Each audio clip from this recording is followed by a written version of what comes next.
The antiseptic smell of Gwangali Private Medical Center always made Nia Okoro's eyes water at 2 a.m. She hummed softly, an old Igbo lullaby her mother sang when she braided her hair as a child while wiping down the examination table in room 3. The fluorescent lights above her flickered like tired heartbeats, casting shadows that danced across sterile white walls. Her rubber shoes squeaked against polished floors as she moved through empty corridors. The night shift paid triple, and triple meant keeping her scholarship. Triple meant her mother could finally cut back to 2 jobs instead of 3. The security guard, Mr. Cho, snored at his desk near the entrance. Then, screaming tires, Nia's head snapped toward the window. 12 black SUVs flooded the parking lot like a military invasion. Car doors flew open. Men in dark suits emerged, weapons barely concealed under expensive jackets. Her breath caught. They burst through the emergency entrance, shattering the pre-dawn quiet. 6 men carried someone between them, a man who wasn't screaming despite the blood soaking through his white shirt. Dr. Park rushed from her office, face pale. "Room 1, now!" They laid him on the table. Nia froze in the doorway. His face stopped her heart. Sharp cheekbones, skin like marble, black hair falling across his forehead. But his eyes, cold and dark as winter oceans, held something ancient and dangerous. This was a man who'd seen death and shaken its hand. Dr. Park reached for him. He caught her wrist mid-air. "Don't touch me." His voice carried death in every syllable. 3 nurses stumbled backward. His bodyguards, 12 of them now crowding the small room, moved hands toward concealed weapons. The metallic click of safeties being released filled the air. Nia's medical training kicked in before fear could. She stepped forward, hands steady, voice soft. "Sir, if you bleed out on my watch, I lose my scholarship." She met those black eyes without flinching. "So please, let me help you." Silence. Lee Hanel stared at this woman, this stranger, who spoke to him like he was human. Not a monster, not a legend, just a man bleeding on her table. Something shifted in his chest, something he thought died 4 years ago. One of his men leaned close, whispering urgently in Korean, "Boss, we need to leave. They know you're here." But Hanel couldn't look away from her face. Warm brown skin, tired eyes that still held kindness, hands that didn't shake even with guns in the room. Who is this woman? "I should have called in sick tonight," Nia thought as she grabbed gloves. "But if you want to know how this ends, you better stick around. Because what happens next changes everything. If you're already hooked, hit that like button. Drop a comment telling me where you're watching from, Lagos, Seoul, New York. And trust me, you'll want to subscribe because the moment she touches him, everything he thought he knew about his body shatters." 6 hours earlier, Nia had stood in the cramped kitchen of their Gamcheon apartment, watching her mother pack lunch for her second shift. "Nia, you look tired," Adaeze Okoro said in Igbo, worry creasing her face. "I'm fine, Mama." Nia kissed her mother's cheek, code switching effortlessly. "Just 1 more semester, then I'm Dr. Okoro and you can finally rest." Her mother's hands, calloused from cleaning offices, cooking in restaurant kitchens and sewing clothes for neighbours, cupped Nia's face. "Your father would be so proud." Nia's chest tightened. 12 years since the heart attack took him. 12 years of her mother sacrificing everything so Nia could chase a dream their father planted, save lives. Be the person who stops other daughters from losing their fathers. Her scholarship covered tuition, barely. The night shifts at Gwangali Private Medical Center paid for rent, food, her mother's blood pressure medication. 1 missed shift meant late rent, 2 meant eviction. 3 meant dropping out. So Nia worked, studied on her phone between patients, learned to function on 4 hours of sleep, mastered the art of being invisible around wealthy clients who visited the private clinic, politicians, businessmen, and people whose injuries raised questions no one dared ask. Dr. Park Sunmi had pulled her aside 3 months ago. Some patients value discretion over documentation. You see nothing, you remember nothing, you stay employed. Understand? Nia understood. She needed this job more than she needed answers. But tonight, standing in front of this bleeding man whose eyes held galaxies of violence, staying invisible felt impossible. Lee Hanul had stopped feeling human the day the bullet lodged near his spine. 4 years ago, in a warehouse ambush orchestrated by someone he trusted, he died and been resurrected in the same breath. The doctors saved his life. They couldn't save what made him feel alive. Nerve damage, they'd said. Permanent, they'd whispered. He'd lost more than physical sensation. Desire died. Intimacy became a foreign language. Every woman who tried to seduce him out of genuine interest or calculated ambition faced the same cold truth. Lee Han-il felt nothing. The Phantom of Busan, they called him now. The Mafia boss who turned to ice. His empire grew. His enemies fell. His bank accounts swelled. But inside he was hollow. Kang Minho, his second-in-command and only friend, watched him become a machine. "Boss, you need to let someone in." "Why?" Han-il had replied flatly. "So they can die like everyone else I've ever cared about." His parents, murdered when he was 19. His first love, killed as a message from rivals. His mentor betrayed him and put that bullet in his spine. Trust was a luxury he could no longer afford. Feeling was a weakness he'd surgically removed. Until tonight. Until this exhausted medical student with warm eyes and steady hands looked at him and saw a patient, not a predator. Dr. Park Sunmi stood outside room 1, hands trembling as she texted someone. "He's here. Lee Han-il is here. What do I do?" The response came instantly. "Keep him there. We're coming." She deleted both messages, stomach churning with guilt and greed. The deposit in her offshore account would clear by morning. Enough to retire early, enough to disappear. All she had to do was nothing. Inside room 1, Nia approached the examination table. Lee Han-il's men tensed, but he raised one hand slightly, a signal. They stood down, but didn't relax. "I need to cut your shirt," Nia said softly. Han-il nodded once. Her scissors moved carefully, revealing a muscled torso marked with old scars. A roadmap of violence survived, but the fresh wound across his left side made her wince. Deep. Clean. A knife, not a bullet.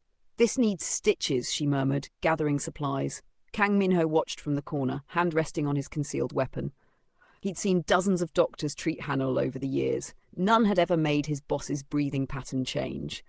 But this woman, this Nia Okoro according to her name badge, seemed to shift something in the air around Han-il. Minho's instincts screamed danger, not from her, for her. Because in their world, anyone Lee Han-il noticed didn't survive long. "You're contaminating my sterile field." Nia's voice cut through the tension. 12 armed men surrounding one examination table. This was madness.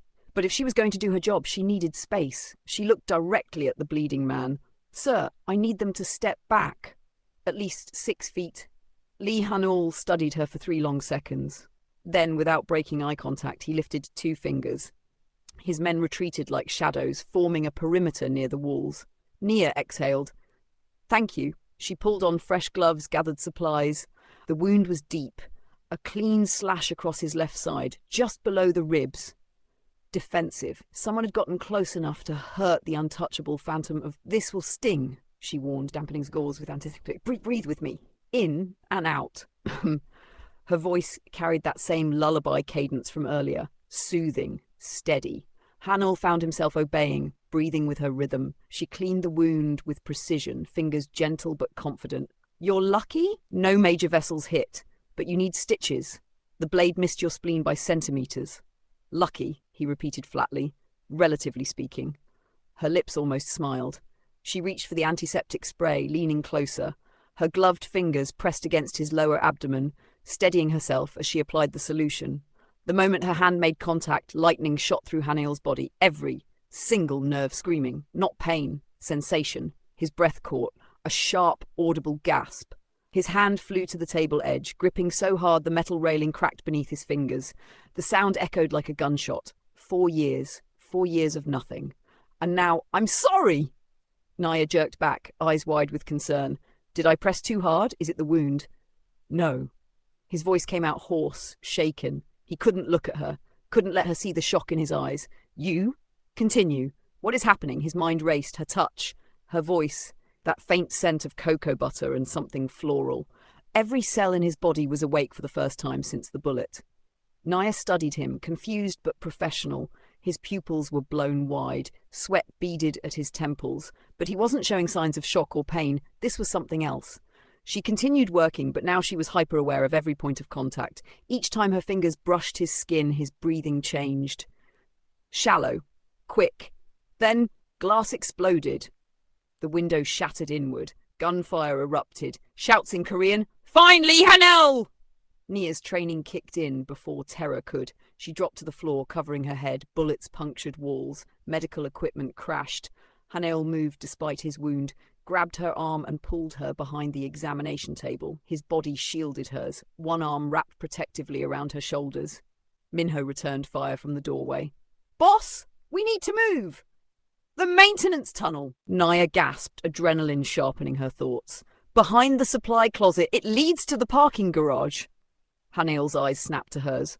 Why are you helping me? She met his gaze, unflinching. Because my mother didn't raise me to let people die, even dangerous ones. Something shifted in his expression. Respect, curiosity, something deeper. Show me.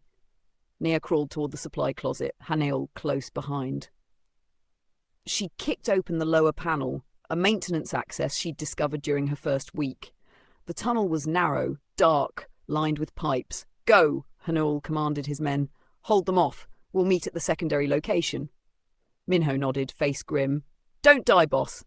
Wasn't planning on it.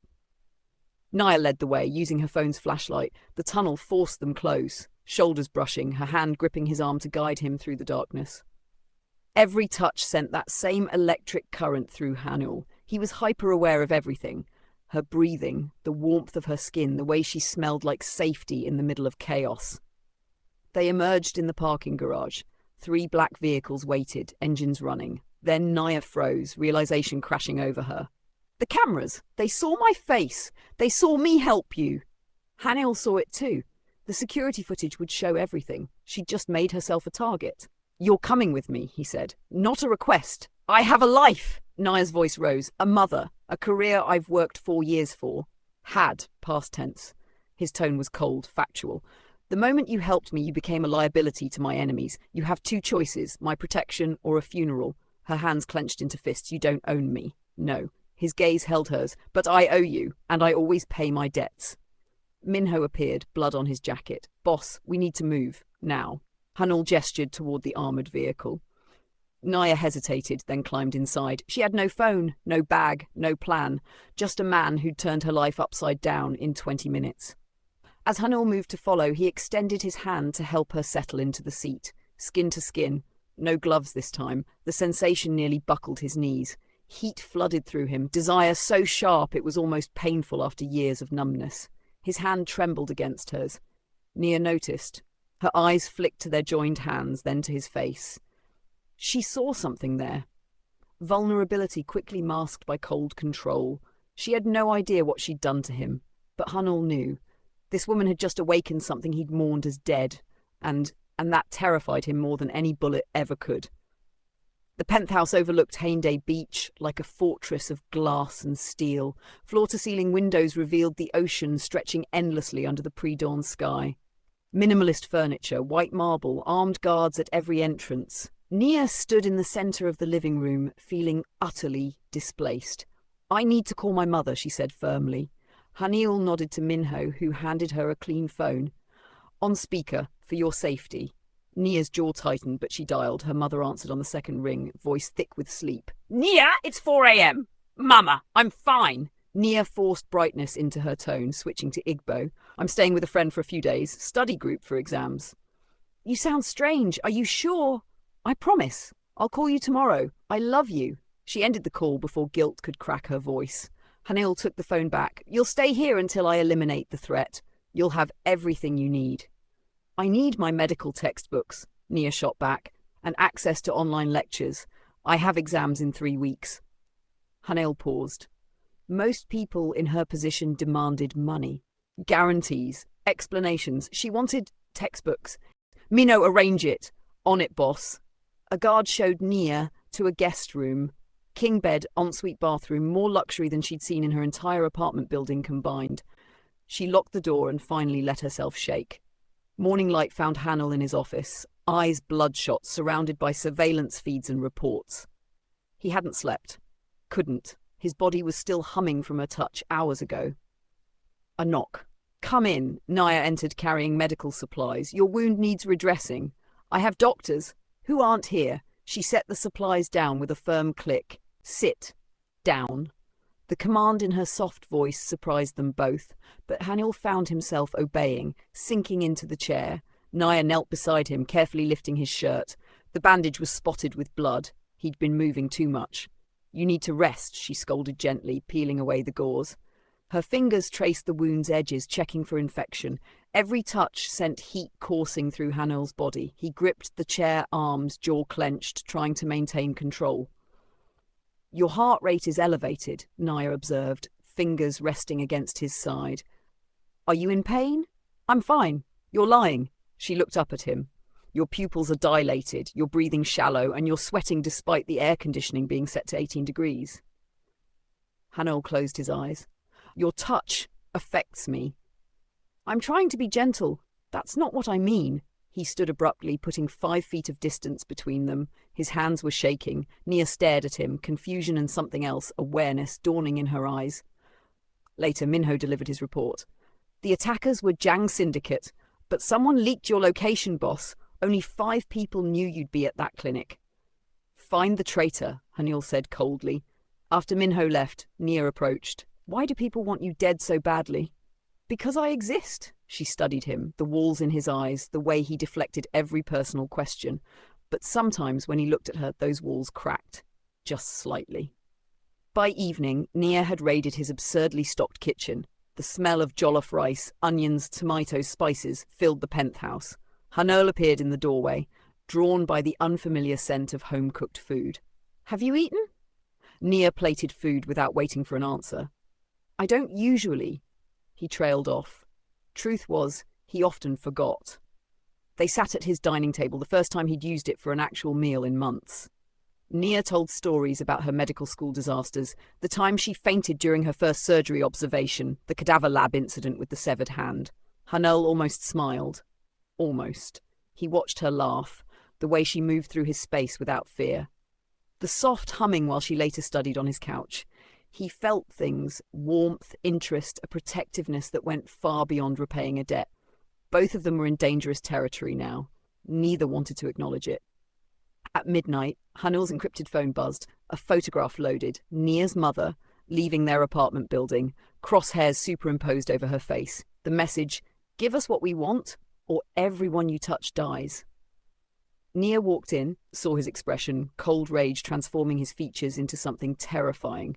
"What happened?" He showed her the phone. Her breath stopped. "Mama."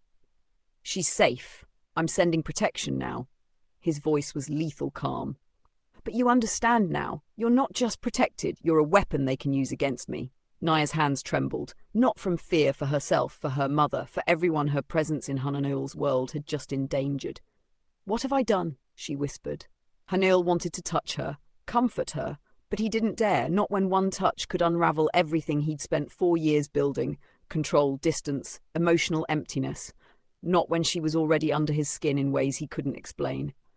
"I need the truth. All of it." Nia's voice cut through the tension like a scalpel. "Who are you really?" Hanul stood by the window, back to her.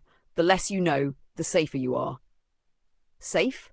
Her laugh was bitter. "They already know my face. They photographed my mother. I'm in this whether you tell me or not." The silence stretched. Then Hanul turned, something shifting in his expression. "Decision made. Follow me." He led her to his private office, a room she hadn't been allowed to enter. Inside, monitors displayed surveillance feeds, maps marked with territories, files stacked with precision. He pulled out folders, laid them on the desk like evidence. "The Phantom of Busan," he began, voice flat. "That's what they call me. I control the Southern Territories, shipping, construction, information. I built an empire on fear and strategy." Nia looked at the photographs. Crime scenes, business deals, a web of power and violence. 4 years ago, I was ambushed by a traitor in my own organization. His jaw tightened. I was shot. The bullet lodged near my spine. Her medical mind kicked in immediately. That could cause serious nerve damage, motor function, sensory. It caused specific damage. He met her eyes. "I survived, but I lost something." Nia understood before he finished. She'd studied spinal injuries, nerve pathways. Nerve damage can affect arousal response, sensation, erectile function. "For 4 years, I felt nothing." His voice was raw now, stripped of armor. No desire, no physical response. Nothing. I became empty. The weight of his confession hung between them. This powerful, dangerous man was admitting his deepest vulnerability. But when I touched you, Nia's voice was soft. You were the first person to make me feel anything in 4 years. He stepped closer. I don't know why. I don't know how. But you did something to me no one else could. She processed this. The medical impossibility, the psychological complexity. This man who controlled an empire couldn't control his own body. Until her. What did you do to my body? He asked, and beneath the question was something desperate. I didn't do anything. She closed the distance between them. Maybe your body was just waiting for the right person. They stood inches apart now. His eyes searched hers, dark, intense, vulnerable in a way she suspected few ever witnessed. Slowly, carefully, he reached up and touched her cheek, skin to skin. The sensation rocked through him like an earthquake. 4 years of numbness, and now, this. She didn't pull away, leaned into his touch slightly. Do you feel that? Everything. His whisper was reverent. I feel everything with you. His thumb traced her jawline, her eyes fluttered closed. They were breathing the same air now, hearts racing in tandem. His other hand found her waist, her fingers curled into his shirt. The kiss was inevitable. Boss, we found the traitor. Minho burst through the door. Hanul and Nia stepped apart, the spell shattered, but the tension crackling between them like live wire. The basement interrogation room smelled of blood and fear. A man sat tied to a chair, face swollen, one eye sealed shut. Talk, Hanul commanded, voice ice. The Jiang Syndicate, the traitor gasped. They paid me to leak your location, wanted you dead. Who gave the order? Jiang Xiaojin himself. But he's working with someone else, someone from before. He coughed blood. Dr. Choi Junho, the surgeon who treated you 4 years ago. Nia's breath caught. The same one who works at Guangali Private Medical Center? Hanail's eyes went cold. The clinic where we met wasn't random. The conspiracy unfolded like a venomous flower. Dr. Choi had been working with Hanail's enemies for years. He'd ensured the treatment left Hanail damaged deliberately. He'd been reporting on every patient with underworld connections. Dr. Choi? Nia's voice trembled. He's one of my supervising professors. He recommended me for the night shift position. Horror dawned on Haniel's face. He put you there. He knew you'd be the only staff that night. But why? Minho entered with a tablet. Boss, you need to see this. A surveillance photo from 4 years ago, the night of Haniel's ambush, Siobu Hospital emergency entrance. In the background, a younger Nia, barely 22, in medical scrubs. I was doing clinical rotations that year, Nia whispered, staring at her younger self. There was a major trauma case that night, gang violence. They didn't let students near the patient, but... You were there, Haniel said quietly. The night I almost died, you were there. Her hand flew to her mouth. There was a nurse. She asked me to deliver something to Dr. Choi, a small medical container. I thought it was tissue samples, but it was the bullet, Haniel finished. The one they removed from my spine. The truth crashed over Nia like a tidal wave. Dr. Choi had needed proof Hanaul was damaged, evidence for his employers, and she, innocent, unknowing, had been the courier. I helped them. Her voice broke. I didn't know, but I helped them hurt you. Hanaul crossed to her, tilted her chin up. You were a student. You didn't know. But he's been watching me. The realization made her sick. For 4 years, tracking me, waiting to use me again. This time to get close to me and finish the job, Hanaul confirmed grimly. Nia's hands clenched into fists. Her whole life, her position at the clinic, maybe even her scholarship, had been manipulated. She'd been a pawn in a game she never knew she was playing. He used you once, Hanaul vowed, voice lethal. He'll never touch you again. This is my fight now too. Fire ignited in her eyes. He made me part of this. I'm going to help you end it. Their fates had been intertwined long before they ever touched, and now together they would face the man who'd orchestrated it all. Midnight.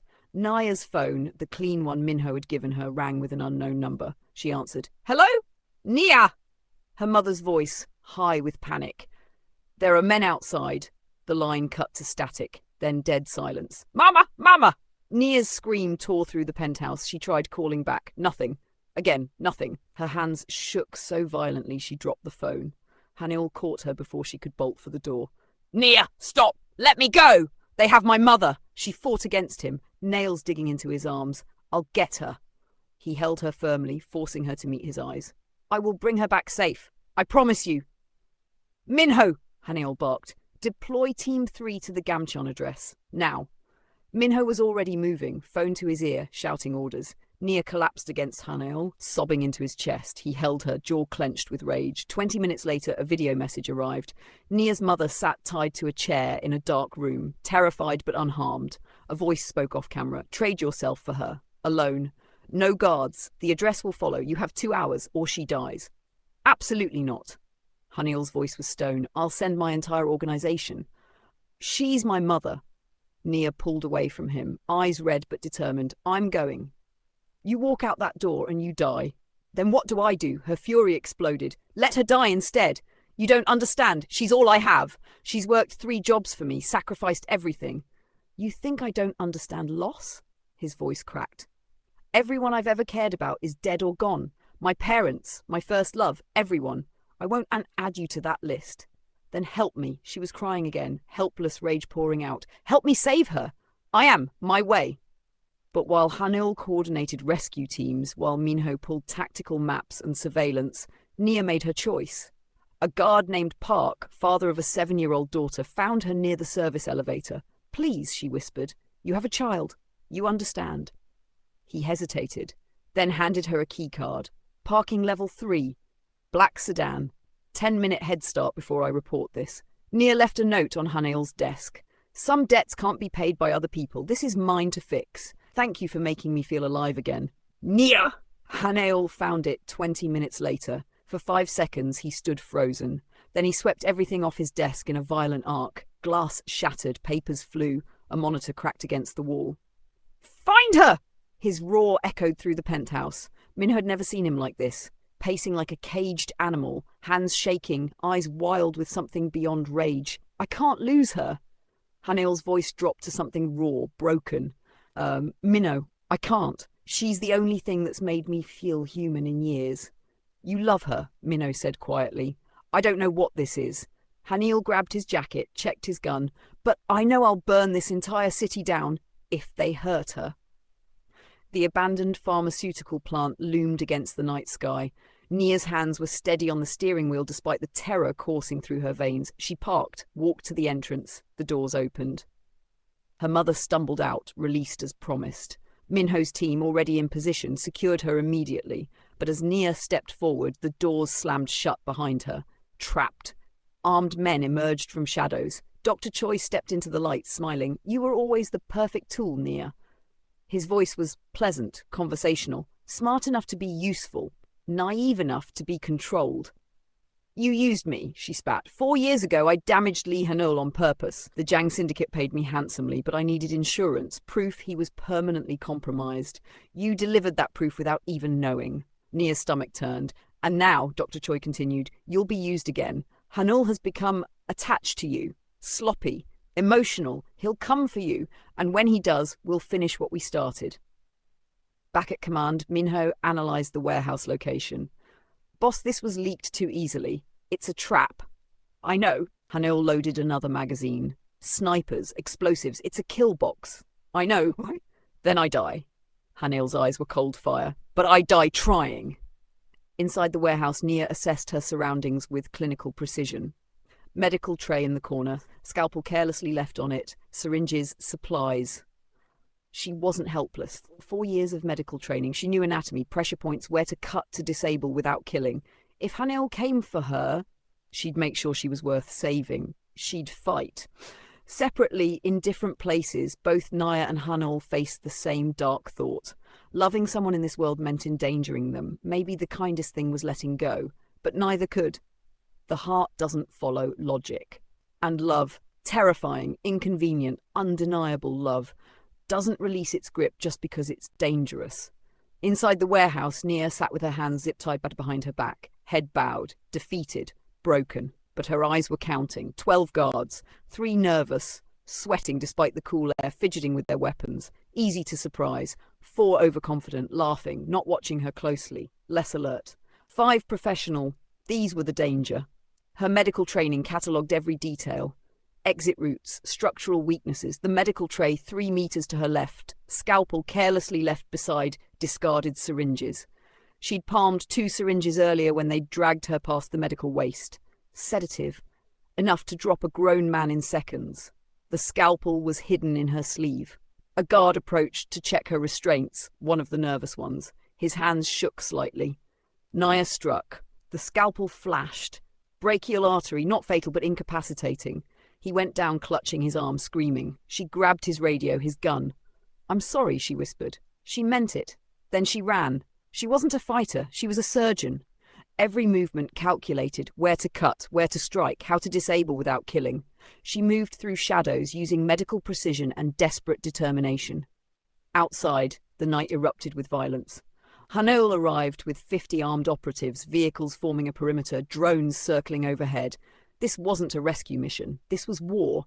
"We'll draw fire while you get to her," Minho said, checking his weapon. "No one dies for me today," Hanoel replied coldly, "except our enemies."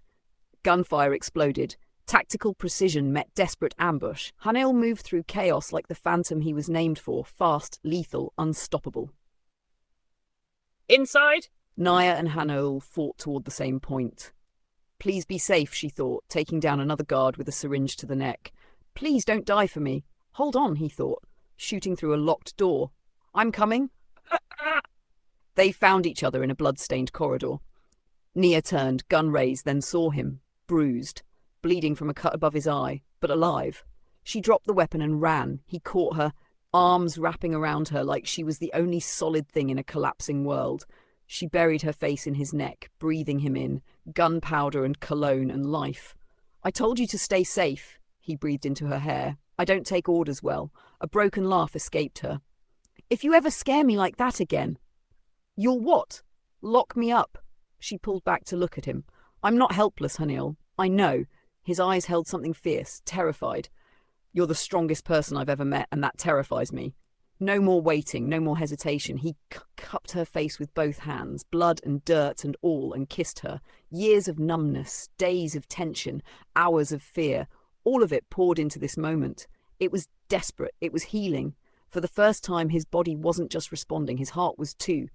He felt everything, joy, relief, love so profound it hurt. She kissed him back like she'd been waiting her whole life for this. Hands tangled in his hair, forgetting the danger, the blood, the chaos. Just him. Just her. Just this. How touching. Dr. Choi's voice crackled over the loudspeaker, shattering the moment. "But you've walked into my trap." Red lights blinked to life along the warehouse walls. "Explosives. Dozens of them." "Remote detonation," Dr. Choi continued. 2 minutes. "I'm willing to die to take you both down." Nia's mind raced. "Wait! Dr. Choi has a pacemaker. I saw it in his medical file." Hanoel's eyes sharpened. "Electromagnetic interference." "Boss!" Minho's voice crackled through the radio. "We have a signal jammer, but it'll fry all electronics in a half-mile radius, including the detonator's failsafe." "It might trigger the bombs immediately," Nia said, "or disable them completely." Hanoel looked at her. "Do you trust me? With my life? Then we leave together." He gripped her hand. "No matter what." They had 30 seconds, maybe less. "Do it." Everything went dark. Emergency lights flickered. The detonator's screen went blank. Somewhere in the building, Dr. Choi screamed. His pacemaker disrupted. He collapsed, clutching his chest. Nia's instinct almost moved her toward him. Medical oath. Save lives. Hanoel's hand closed over hers. "Not him. Never him." She nodded. "Some people don't deserve saving. Run!" They sprinted through the darkness. Hanoel pulling Nia, Minho covering their exit, guards falling back. 30 seconds before systems rebooted, before the detonator reactivated or Dr. Choi's heart gave out. 20 seconds. They burst through the exit. 10 seconds. The warehouse erupted. Fire and debris exploded outward. The blast threw them forward. Hanoel twisted midair, his body shielding hers as they hit the ground. Shrapnel tore into his back. He grunted but held her close. "No, no, no! Hanoel!" Nia scrambled to turn him over, hands checking for wounds. Blood soaked his shirt. But he smiled through the pain. Still alive, still here. See? Hard to kill. Outside the inferno, Minho's team secured the perimeter. Dr. Choi's body was found in the rubble, heart failure from the electromagnetic pulse. Jang Sok-jin had died in the explosion. The syndicate scattered, leaderless and broken. Medics swarmed, but Nia refused treatment until Hanoel was stable.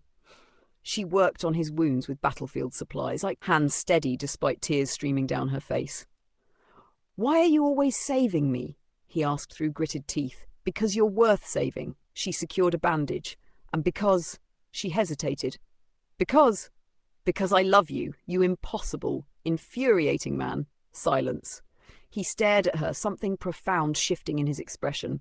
I don't know how to do this, he finally said. I don't know how to love without destroying things. Then we'll learn together. She took his hand. One day at a time. I'm going to spend the rest of my life keeping you safe. I'm going to spend the rest of mine keeping you alive. She smiled through tears. Deal? His smile, real, genuine, unguarded, was the most beautiful thing she'd ever seen. Deal. 2 weeks later, Naya stood in front of her medical school examination board, presenting her final case study with confidence that made her professors exchange impressed glances. She'd taken her exams late, but aced every single one. Hanel watched from the back of the auditorium, Minho beside him. Both wore suits. Both looked dangerously out of place among students and academics. You're smiling again, boss, Minho whispered. People will talk. Let them.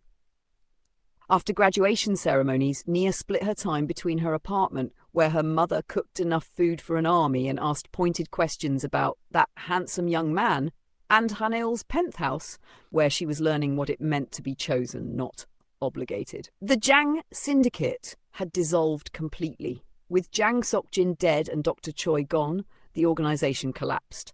Hanil absorbed their territories peacefully, negotiating, compensating families, restructuring operations. You've changed, boss, Minho observed during a business meeting. You negotiate now instead of destroy. I'm trying something new. Hanel signed papers transferring drug operations to legitimate pharmaceutical distribution. She believes I can be more than what I was, so I'm trying. The forensic investigation revealed the full conspiracy. The bullet that damaged Hanel 4 years ago was custom-made, designed to cause maximum nerve damage without killing. The shooter was Jang Suk-jin's brother, killed in retaliation years ago. 4 years of vendetta, 4 years of revenge, wrapped in business. But the detail that made Naya's blood boil was simpler, more insidious. They chose me as the courier because of my mother's Nigerian heritage, she told Haniel one night. Dr. Choi knew hospital staff would racially profile me as less important, less likely to ask questions. They made me invisible so they could use me. You were never invisible to me. Haniel pulled her close. From the first moment I saw you. Haniel could have hunted down every person connected to the conspiracy, extended the violence, continued the cycle. You've spent 4 years being empty, Nia said when he mentioned it. Don't spend the next 4 being consumed by revenge. They're dead. You're alive. We're alive. That's the victory. She was right. The old Hanael would never let it go. But he wasn't that man anymore. He dismantled remaining threat networks but focused on building legitimate businesses, construction, real estate, security consulting, transitioning his empire slowly, carefully, but genuinely. Naya spent hours reviewing Hanael's medical files, consulting neurology professors without revealing his identity. Her discovery was remarkable. The nerve damage wasn't fully permanent, she explained one evening, spreading medical journals across his desk. Your body created compensatory pathways, neuroplasticity, but trauma, emotional shutdown suppressed your healing. You're saying it was psychological, neurological. Your brain and body are connected. When you felt emotionally safe with me, when you allowed yourself to feel again, your nervous system began reconnecting. I didn't do anything magical. Your body did. I just gave you a reason to heal. Love, real, unconditional love, had healed what medicine couldn't. One afternoon, a minor syndicate member approached Nia outside her university, knife hidden in his jacket. She disarmed him in 3 moves, techniques Minho taught her, and had him zip-tied before campus security arrived. By the time Hanel's team showed up, she was calmly sitting on a bench, the would-be attacker babbling apologies. Hanel found her like that, utterly composed. I see you've been training, she shrugged. I told you, I'm not helpless, and I don't need you to save me every time. I know, he sat beside her, but I'll always show up anyway. At sunset, Hanul took her to Hendaye Beach. Waves crashed against sand, the sky burned orange and pink. 4 years ago, I thought I'd lost everything that made me human, he said. You gave it back, not just my body, my heart. You did the same for me. She leaned against him. I was so focused on surviving, I forgot to live. You reminded me what it feels like to be alive. He pulled out a key, Not a ring, not yet. Too soon for that, but something permanent. Stay, not as my protection detail, as my partner in everything. She took the key, fingers closing around it. Partners in everything, even when I drive you crazy. Especially then, his smile was genuine, unguarded, free. They stood on the beach as the sun set, two people who'd found each other in darkness and chosen to walk into light together. Healed, whole, home. 6 months later, Nia stood at the podium in her graduation gown, top of her class, medal gleam against her chest. In the audience, Adaeze Okoro wept with pride. Beside her, though trying to remain inconspicuous in sunglasses and a simple black suit, sat Lee Haniul. He still looked like danger in designer clothes. I want to thank my mother, Nia said, voice steady, my professors, and someone who taught me that healing works both ways. Her eyes found Hanul's. He smiled, unguarded, genuine. Minot leaned close. You're smiling in public, boss. People will talk. Let them. Nia accepted a position at a new trauma centre, one Hanail had anonymously funded. She knew. She didn't call him out on it. Her mission became treating underserved communities, including victims of gang violence. She used her connection to Hanail's world to negotiate truces, ensuring wounded people received care without retaliation. They called her the doctor who walks between worlds, respected by both sides of the law. Hanail's empire shifted, 70% legitimate now.